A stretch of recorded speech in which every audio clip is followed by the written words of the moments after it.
तो ठीक है बेटा। चैप्टर 6 है ये, समाजशास्त्र, कक्षा 12। चैप्टर का नाम है बेटा भूमंडलीकरण और सामाजिक परिवर्तन। ठीक है बेटा। तो भूमंडलीकरण का मतलब ये होता है, भू माने बोलते हैं बेटा पृथ्वी को, इसको इंग्लिश में बोलते हैं ग्लोबलाइजेशन। आपने ग्लोब देखा होगा, ग्लोब होता है ना अपने ऑफिस में, जब आप एसएसटी की लैब में या ज्योग्राफी की लैब में आपने देखा है, उसमें ग्लोब होता है जिसमें पूरे वर्ल्ड का मैप होता है। तो ग्लोब जो है एक पृथ्वी को जो है कल्पना की गई है, तो उस पृथ्वी पे जो है सभी देशों को चित्रित किया गया कि किस देश की स्थिति कहाँ पर कैसी है। तो ग्लोबलाइजेशन का मतलब ये होता है कि पूरे विश्व को जो है एक ऐसा बना देना कि ताकि जो है उनके बीच व्यापारिक संबंध मजबूत हो। अच्छा, ठीक है बेटा।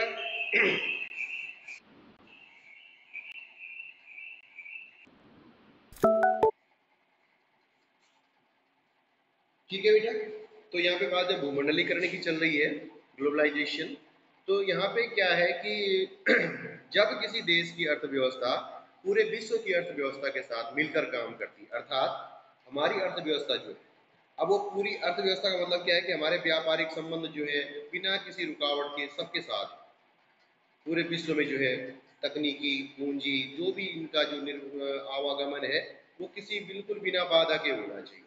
मतलब जो वैश्वीकरण का जो समर्थन किया जाता है, इस बात पे किया जाता है कि जो भी है, चाहे तकनीक है, चाहे पूंजी है, चाहे कोई भी चीज़ है, उसका जो आवागमन होना चाहिए बिना रुकावट के जो है हर देशों तक होना चाहिए। और प्रत्येक देश की पहुंच जो है किसी भी देश में, माना अमेरिका में कोई तकनीक टेक्नोलॉजी बनती है तो उसे भारत और या अन्य देशों में जो विकसित या विकासशील देशों में जाने से जो है नहीं, मतलब बिना किसी रुकावट के पहुंच जाए।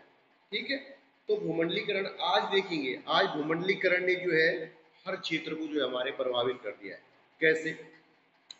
आज सांस्कृतिक परिणाम जो है भूमंडलीकरण के, यदि हम कार्यों को ले लें तो एक और कुछ लोगों ने नए अवसर उपलब्ध कराने में सहायता दी, तो दूसरे लोगों की जो है परंपरागत आजीविका खतरों में पड़ गई। यानी कि जैसे जो है भूमंडलीकरण ने क्या किया, नए नए अवसर प्रदान किए, तो दूसरी ओर जो है जो परंपरागत काम थे वो समाप्त होने लगे। अब बताएं कैसे? अब आप जैसे, अब माना क्या होता है, जो चीन और कोरिया, यहाँ रेशम जो है अच्छा है, तो यहाँ से जो रेशम जो है हमारे बाजार में आया वो मंडलीकरण ने, मैंने कहा था ना कि हर चीज की पहुंच हर देश तक।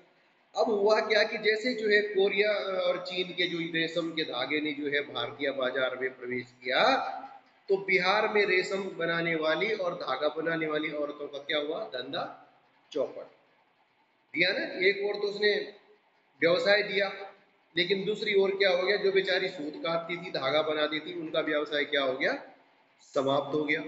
अब कुछ भूमंडलीकरण के कारण, अब देखो भारतीय समुद्र में जो है मछली पकड़ने का ठेका बड़ी बड़ी कंपनियों ने ले लिया।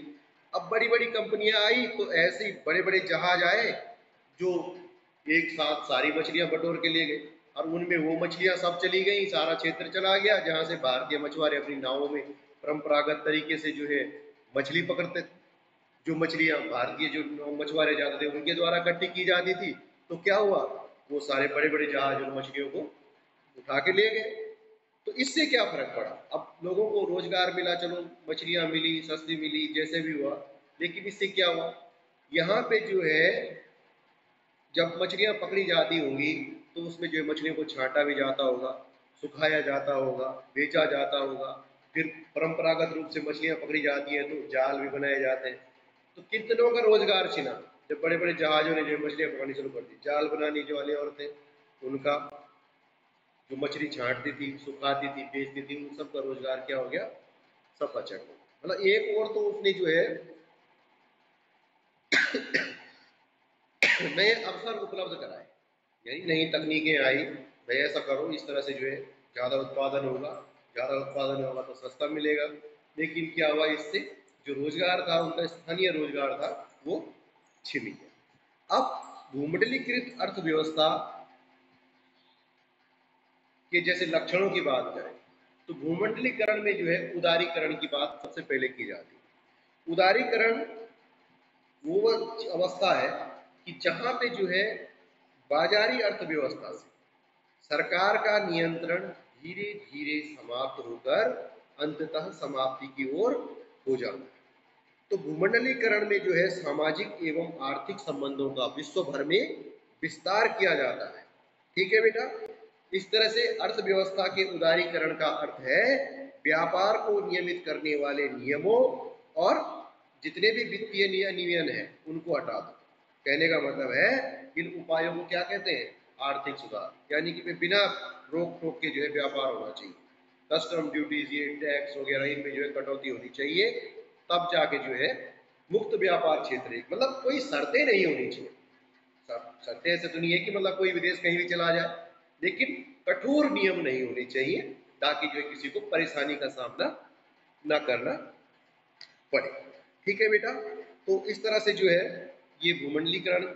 अब होता क्या है, इलेक्ट्रॉनिक अर्थव्यवस्था तथा भूमंडलीय संचार भी भूमंडलीय अर्थव्यवस्था का एक प्रमुख लक्षण है। क्योंकि कंप्यूटर, जब आप कोई भी आज इंटरनेट पे बैठते हैं, कंप्यूटर पे बैठते हैं, आप अपने लैपटॉप पे बैठते हैं, तो इससे क्या होता है, आप अपने घर बैठे जो है अपना व्यापार अंतर्राष्ट्रीय स्तर पे कर सकते हैं। ये भी एक भूमंडलीकृत अर्थव्यवस्था का लक्षण है। आप कहीं भी बैठे हैं, आप जो है अपना सामान इधर से उधर कहीं भी जो है अपना निवेश कर सकते हैं, आज अपने कंप्यूटर और लैपटॉप पे बैठे एक क्लिक के साथ। ठीक है बेटा, तो संचार की दृष्टि से आज घरों एवं कार्यालयों में बाहरी दुनिया से संबंध बनाने के लिए टेलीफोन, फैक्स, डिजिटल, टेलीविजन, कई सारे इलेक्ट्रॉनिक मेल, इंटरनेट आदि संसाधन उपलब्ध है। और ये संसाधन यानी इलेक्ट्रॉनिक मीडिया, ये भी जो है भूमंडलीकरण का एक विशिष्ट लक्षण है। क्यों? क्योंकि इसने जो है व्यापार को बहुत ज्यादा आसान बना दिया है। ठीक है बेटा, देन संस्कृति पर भूमंडलीकरण का प्रभाव। अब हमारी जो संस्कृति है किस तरह से जो है भूमंडलीकरण ने जो है उसको प्रभावित किया है। अब हम बात करें कि भारत में जो है अनुभव, पिछले अनुभवों का अगर देखें तो इससे जो है अनेक सांस्कृतिक परिवर्तन हो गए, और इससे ये भी मतलब एक बात उठती है, कई पे समाज सुधारक ये भी बोलते हैं कि कहीं ऐसा न हो कि भाई भूमंडलीकरण के कारण हम जो है अन्य देशों के भी लक्षण ग्रहण कर रहे हैं, तो कहीं ऐसा न हो कि दूसरों की संस्कृति ग्रहण करते करते जो हमारी स्थानीय संस्कृति है वो कहीं लुप्त ना हो जाए। कहने का मतलब तो ये है, लेकिन अच्छी बात ये है कि आज हमने जो है अपनी परंपरागत संस्कृति को बनाए रखा हुआ है। भले ही हमने और देशों की संस्कृतियों के लक्षणों को भी स्वीकार किया है, लेकिन हमने जो है अपनी संस्कृति को भी हम आज अपनाए हुए हैं। इसलिए आज हमारे समाज में राजनीतिक और आर्थिक मुद्दों पर भी नहीं, बल्कि करोड़ों जैसे हमारे कई मुद्दे हैं, जैसे कपड़े, संगीत, फिल्म, भाषा आदि के बारे में भी चर्चा होती है। ऐसा नहीं कि हम खाली राजनीतिक और आर्थिक मुद्दों पे ही चर्चा कर रहे हैं, ऐसा नहीं, हम अपनी संस्कृति के बारे में भी चर्चा अवश्य करते हैं। अब होता है बेटा, इसके अंतर्गत एक प्रक्रिया और आती है, भू स्थानीयकरण। भू स्थानीयकरण क्या होता है? भू माने पृथ्वी, स्थानीय माने स्थानीय, लोकल, कि भू के साथ स्थानीय का मिश्रण। भाई पूरी पृथ्वी भूमि है, लेकिन स्थानीय चीजें जो है उसके साथ मिलना, तो ये होता है भूस्थानीयकरण का अर्थ है बेटा कि भूमंडलीय के साथ स्थानीय का मिश्रण। तो ये एक ऐसी रणनीति है ये कि जिसके अंतर्गत जो विदेशी कंपनियां हैं वो स्थानीय भाषाओं का प्रयोग करती है। आज हम अपने घरों में देखते हैं कि टेलीविजन चैनल हमारे यहाँ एमटीवी, कार्टून है, कार्टून नेटवर्क है, तो ये अपने जब भारत में इनके प्रोग्राम आते हैं तो इसके लिए कौन सी भाषा का प्रयोग करते हैं? हिंदी भाषा का प्रयोग करते हैं, जबकि कार्टून कहीं से बन के आए हैं। फिर मैकडोनाल्ड है, मैकडोनाल्ड रेस्टोरेंट की एक चेन होती है, तो वो जो इसकी पूरे विश्व में शाखाएं हैं, गौ मांस बेचता है, गाय का मांस, लेकिन भारत में गाय का मांस खाने पे प्रतिबंध है, यानी कि गाय को जो है आप नहीं मार सकते हैं, यहाँ पे जो है प्रतिबंध है गौ मांस पे। तो विदेशों में लेकिन बहुत लोकप्रिय है।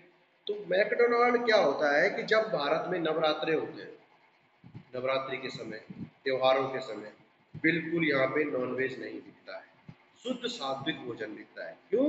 क्योंकि स्थानीय डिमांड मैकडोनाल्ड की संस्थाएं हर जगह है, मतलब जो उसकी चेन है रेस्टोरेंट की, हर देश में होगी। लेकिन जब भारत में जो रेस्टोरेंट की चेन मैकडोनाल्ड की होगी, क्योंकि भारत में तो वो गोमांस बेच नहीं सकता, और अदर बेच सकता है, मुर्गा, चिकन, बकरा, ये सब ये बेच सकते हैं, मटन बेच सकते हैं, चिकन बेच सकते हैं, लेकिन गोमांस पे प्रतिबंध है। और खासकर जब यहाँ पे त्योहार का सीजन होता है, जैसे नवरात्रे आते हैं, तो उस समय लोग बिल्कुल इन चीज़ों से दूर रहते हैं, तो उस समय जो है मैकडोनाल्ड में भी जो है ये चीज़ें नहीं बिकती है। यानी कि जो स्थानीय स्तर पे जो चीज़ है उसी को जो है शामिल किया जाता है। मैं खुद को आप देख लीजिए, संगीत के क्षेत्र में ही लगा लो, आज आज जो है भंगड़ा, कई पॉप म्यूजिक, तो क्या है, ये वेस्टर्न कल्चर जो है हमारे संगीत पे भी हावी है, तो हो रहा है हमारे साथ। तो कहने का मतलब है कि जैसे कोई भी टीवी चैनल है, माना कोई कंपनी है, तो स्थानीय स्तर पे जो है, जैसे माना भारत में अगर कोई जापानी भाषा में प्रोग्राम आएगा तो उसको कैसे देखेंगे लोग? कब देखेंगे? जब उस भाषा को जो है हम भारत में भारतीय भाषा में उसको प्रसारित करेंगे, ठीक है ना? तो इसलिए जो है इसको कहते हैं भू स्थानीय करण।